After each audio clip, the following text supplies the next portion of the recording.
Welcome back to News Out of Missouri. With the top story today, Missouri finalized compromise. It was reported that yesterday Congress has passed a bill being called the Missouri Compromise, a compromise that is supposed to resolve the current political clash between slavery and non-slavery supporters. The act formed by Henry Clay is an effort to benefit both the North and the South of their political way of life involving slavery by making an imaginary line throughout the Louisiana Territory and to grant Maine as a free state.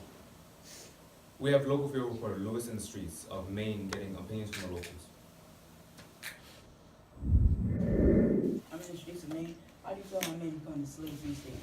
I think it's a step in the right direction because us people in the North don't really need slaves because they don't work as hard as citizens being paid.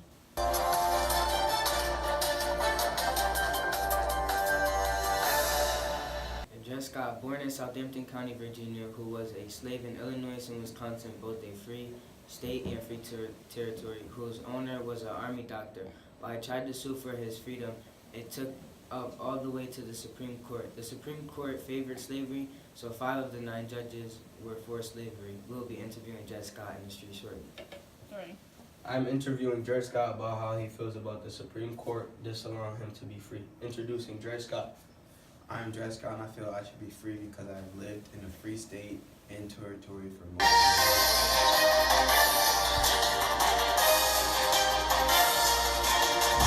life. The Fugitive Slave Act, an act that states if a slave that is found outside of his territory or home is to be brought back to their masters. Citizens and officials of free states would have to cooperate with this law. This law would deny fugitive slaves' right to have a jury and trial. Before this act, several hundred slaves were escaping through the North. By making this act, people are hoping it will decrease these numbers.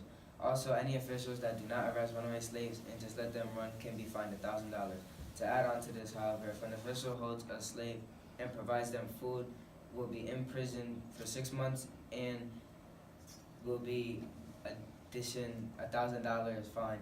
This trial kept the nation won, but this was only temporary because citizens are not the violence.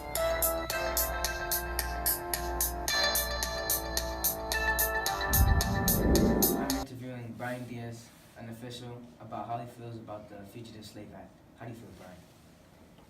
I don't like the Fugitive Slave Act. If I find a slave, I'm not gonna report it because he's just trying to have his life of his own. And if a slave is helpless and needs food, it's the Christian thing to do is to give him food, to clothe him, to take care of him. So I really do not like this act at all. Thank you, Brian.